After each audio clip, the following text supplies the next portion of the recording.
O Senhor é meu pastor e nada me faltará. Caminhar me faz por verdes pastos. Guia-me mansamente a águas tranquilas. Refrigera minha alma. Guia-me pelas veredas da justiça, por amor ao seu nome.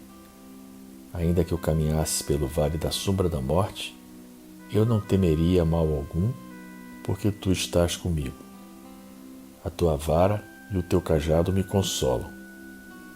Preparas uma mesa perante mim, na presença dos meus inimigos. Unge a minha cabeça com óleo e meu cálice transborda.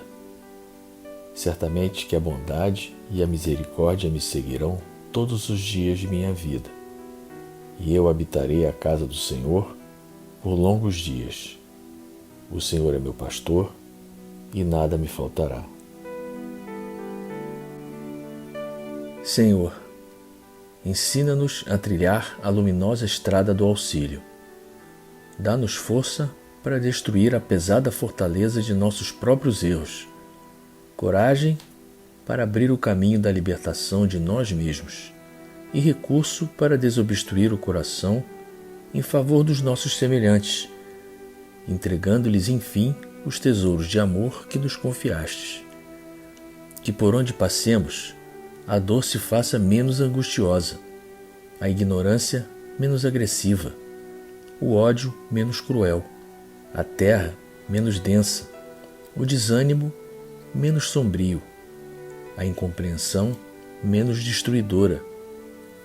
Se não possuímos ainda bens positivos com que possamos enriquecer a jornada terrestre, ajuda-nos a diminuir os males que nos rodeiam.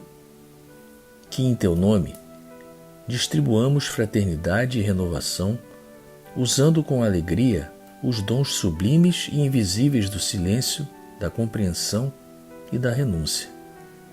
Senhor, que nos ensinastes em palavras as supremas lições da simplicidade da manjedoura e do sacrifício na cruz, indicando-nos assim o roteiro da construção espiritual e da ressurreição divina, orienta-nos o passo incerto e ampara-nos os propósitos santificantes, para que a sua vontade, misericordiosa e justa, se faça hoje e sempre onde estivermos. Assim seja. Pai nosso que estás no céu, santificado seja o vosso nome. Venha a nós o vosso reino. Seja feita a vossa vontade, assim na terra como no céu. O pão nosso de cada dia nos dai hoje. Perdoai as nossas ofensas, assim como nós perdoamos aqueles que nos têm ofendido. Não nos deixeis cair em tentação, mas livrai-nos do mal. Ave Maria, cheia de graça, o Senhor é convosco. Bendita sois vós entre as mulheres, bendito é o fruto do vosso ventre, Jesus. Santa Maria, Mãe de Jesus, rogai a Deus por nós, pecadores, agora e na hora de nossa morte. Amém. Senhor da vida, aqui estamos, mais uma vez, reunidos em Teu nome, elevando as nossas preces e as nossas vibrações para que possamos entrar na sintonia necessária da corrente franciscana, das falanges brancas do universo e dos orixás que comandam a nossa casa. Pedimos a Francisco de Assis, a Miguel Arcanjo e ao Caboclo Tupinambá, nosso guia-chefe, que nos dê força e determinação para que sigamos a nossa caminhada evolutiva, amparados no Evangelho do nosso Mestre Jesus. Pedimos por todos os nossos irmãos sofredores, do corpo e do espírito. Pedimos pelas crianças abandonadas, maltratadas, exploradas e abusadas, pelas vítimas das guerras e dos conflitos étnicos, religiosos e políticos. Rogamos a Maria Santíssima que derrame a sua luz azul de paz e harmonia sobre todos na humanidade, para que os líderes políticos e religiosos das nações especialmente as que guerreiam entre si, priorizem a paz, a fraternidade e a igualdade. Que eles não se esqueçam que somos todos irmãos, filhos do mesmo Pai, que na sua infinita misericórdia nos colocou nesse planeta que nos serve de escola e hospital. Que nos apliquemos a emitir bons pensamentos e energias positivas, a fim de colaborarmos com o saneamento da psicosfera do mundo nesse processo de regeneração que já está em curso. Pedimos pelas crianças da creche Santa Clara e pelos irmãos que ajudam a mantê-la e aos projetos sociais da CFA. Que as nossas preces envolvam a todos os nossos entes queridos, encarnados e desencarnados. Por Cristo, com Cristo e em Cristo, agora e sempre. Obrigado, Senhor. Queridos irmãos, bem-vindos a mais um Evangelho da Casa de Francisco de Assis. Hoje nós temos o capítulo 2 do Evangelho, Meu reino não é deste mundo. Pilatos, tendo entrado de novo no palácio e feito vir Jesus à sua presença, perguntou-lhe: És o rei dos judeus? Respondeu-lhe Jesus: Meu reino não é deste mundo. Se o meu reino fosse deste mundo, a minha gente houvera combatido para impedir que eu caísse nas mãos dos judeus. Mas o meu reino ainda não é aqui. Disse-lhe então Pilatos: És, pois, rei? Jesus lhe respondeu: Tu o dizes, sou rei. Não nasci e não vim a este mundo senão para dar testemunho da verdade. Aquele que pertence à verdade, escuta a minha voz. Essa passagem é do Evangelho de João, no capítulo 18, versículos 33 a 37. O item que nós vamos analisar hoje é o ponto de vista. A ideia clara e precisa que se faça da vida futura proporciona inabalável fé no porvir. Fé que acarreta enormes consequências sobre a moralização dos homens, porque muda completamente o ponto de vista sob o qual encaram eles a vida terrena. Para quem se coloca, pelo pensamento, na vida espiritual, que é indefinida, a vida corpórea se torna simples passagem, breve estada num país ingrato. As vicissitudes e tribulações dessa vida não passam de incidentes que ele suporta com paciência, por sabê-las de curta duração, devendo seguir-se-lhes um estado mais ditoso.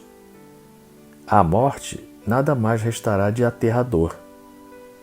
Deixa de ser a porta que se abre para o nada e torna-se a que dá para a libertação, pela qual entra o exilado numa mansão de bem-aventurança e de paz. Sabendo temporária e não definitiva a sua estada no lugar onde se encontra, menos atenção presta às preocupações da vida, resultando-lhe daí uma calma de espírito que tira aquela muito do seu amargor. Pelo simples fato de duvidar da vida futura, o homem dirige todos os seus pensamentos para a vida terrestre. Sem nenhuma certeza quanto ao porvir, dá tudo ao presente. Nenhum bem divisando mais precioso do que os da terra, torna-se qual a criança que nada mais vê além dos seus brinquedos. E não há o que não faça para conseguir os únicos bens que se lhe afiguram reais. A perda do menor deles lhe ocasiona causticante pesar. Um engano, uma decepção, uma ambição insatisfeita, uma injustiça de que seja vítima, o orgulho ou a vaidade feridos são outros tantos tormentos que lhe transformam a existência numa perene angústia, infligindo-se ele, desse modo, a si próprio, verdadeira tortura de todos os instantes. colocando o ponto de vista de onde considera a vida corpórea, no lugar mesmo em que ele aí se encontra, vastas proporções assume tudo o que o rodeia. O mal que o atinja, como o bem que toque aos outros, grande importância adquire aos seus olhos. Aquele que se acha no interior de uma cidade, tudo lhe parece grande, assim os homens que ocupem as altas posições, como os monumentos. Suba ele, porém, a uma montanha, e logo bem pequenos lhe parecerão homens e coisas. É o que sucede ao que encara a vida terrestre do ponto de vista da vida futura. A humanidade, tanto quanto as estrelas do firmamento, perde-se na imensidade. Percebe então que grandes e pequenos estão confundidos como formigas sobre um montículo de terra, que proletários e potentados são da mesma estatura, e lamenta que essas criaturas efêmeras a tantas canseiras se entreguem para conquistar um lugar que tão pouco as elevará e que por tão pouco tempo conservarão. Daí se segue que a importância dada aos bens terrenos está sempre em razão inversa da fé na vida futura. Se toda a gente pensasse dessa maneira, dir-se-ia tudo na terra periclitaria, porquanto ninguém mais se ocuparia com as coisas terrenas. Não, o homem, instintivamente, procura o seu bem-estar e, embora certo de que só por pouco tempo permanecerá no lugar em que se encontra, cuida de estar aí o melhor ou o menos mal que lhe seja possível. Ninguém há que, dando com um espinho debaixo de sua mão, não o retire para se não picar. Ora, o desejo do bem-estar força o homem a tudo melhorar, impelido que é pelo instinto do progresso e da conservação, que está nas leis da natureza. Ele, pois, trabalha por necessidade, por gosto e por dever, obedecendo, desse modo, aos desígnios da providência, que para tal fim o pôs na terra. Simplesmente, aquele que se preocupa com o futuro não liga ao presente mais do que relativa importância e facilmente se consola dos seus insucessos, pensando no destino que o aguarda. Deus, conseguintemente, não condena os gozos terrenos. Condena, sim, o abuso desses gozos em detrimento das coisas da alma. Contra tais abusos é que se premunem os que a si próprios aplicam estas palavras de Jesus: meu reino não é deste mundo. Aquele que se identifica com a vida futura assemelha-se ao rico que perde sem emoção uma pequena soma. Aquele cujos pensamentos se concentram na vida terrestre assemelha-se ao pobre que perde tudo o que possui e se desespera. O Espiritismo dilata o pensamento e lhe rasga horizontes novos. Em vez dessa visão acanhada e mesquinha, que o concentra na vida atual, que faz do instante que vivemos na Terra único e frágil eixo do porvir eterno, ele, o Espiritismo, mostra que essa vida não passa de um elo no harmonioso e magnífico conjunto da obra do Criador. Mostra a solidariedade que conjuga todas as existências de um mesmo ser, todos os seres de um mesmo mundo e os seres de todos os mundos. Faculta, assim, uma base e uma razão de ser à fraternidade universal, enquanto a doutrina da criação da alma, por ocasião do nascimento de cada corpo, torna estranhos uns aos outros todos os seres. Essa solidariedade entre as partes de um mesmo todo explica o que inexplicável se apresenta desde que se considere apenas um ponto. Esse conjunto, ao tempo do Cristo, os homens não o teriam podido compreender, motivo por que ele reservou para outros tempos o fazê-lo conhecido. Esse evangelho de hoje traz uma reflexão que se baseia numa comparação. Comparação essa de duas maneiras de se encarar a vida terrestre. Uma, que é a visão da existência única, e a outra, que é a visão da multiplicidade das existências. Mesmo para quem acredita na vida após a morte, sem a aceitação da reencarnação, fica a dúvida de como será essa vida. A ideia mais comum é a de céu e inferno, que é relacionada ao que o homem fez durante a vida. E o caráter definitivo dessa destinação traz um ar de severidade, inclemência, por parte da divindade, que se entende soberana, justa e misericordiosa. A crença da vida única é um forte estímulo para o egoísmo, a ambição e todos os sentimentos que brotam do apego às coisas materiais e às paixões que elas proporcionam. São essas paixões que são as principais causas das dissensões que existem no mundo, como a desigualdade, a miséria e a criminalidade, que é justamente a consequência delas. O ponto de vista da vida espiritual e a certeza da reencarnação faz com que nós não dediquemos às coisas da matéria um valor exagerado, exatamente porque sabemos que ao partirmos dessa vida, os objetos das nossas paixões materiais ficarão por aqui e também nos dá força e resignação para enfrentarmos as nossas vicissitudes, pois sabemos que elas têm uma causa. Elas não são um castigo cruel imposto por um Deus impiedoso. Elas são passageiras, não vão durar para sempre. E que cabe a nós minorar os efeitos dessas provas com o nosso livre-arbítrio.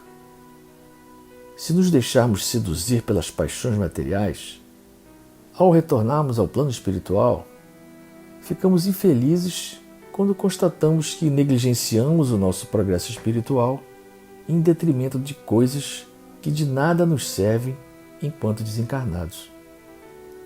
Mas aí vem o consolo da misericórdia divina, que permite que retornemos à matéria mais esclarecidos, para continuarmos a nos servir das coisas materiais na medida certa, nos desapegando delas gradativamente e priorizando a nossa evolução como espíritos imortais. Então essa é a mensagem desse Evangelho de hoje, para nós olharmos para a vida do alto da montanha e não da praça da cidade.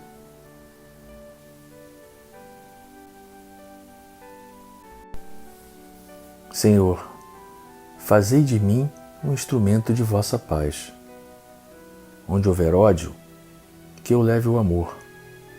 Onde houver ofensa, que eu leve o perdão. Onde houver discórdia, que eu leve a união. Onde houver dúvida, que eu leve a fé. Onde houver erro, que eu leve a verdade. Onde houver desespero, que eu leve a esperança. Onde houver tristeza, que eu leve a alegria. Onde houver trevas, que eu leve a luz. Ó Mestre, fazei que eu procure mais consolar que ser consolado, compreender que ser compreendido, amar que ser amado, pois é dando que se recebe, é perdoando que se é perdoado, e é morrendo que se vive para a vida eterna. Que a paz de Deus permaneça em nossos corações, agora e sempre.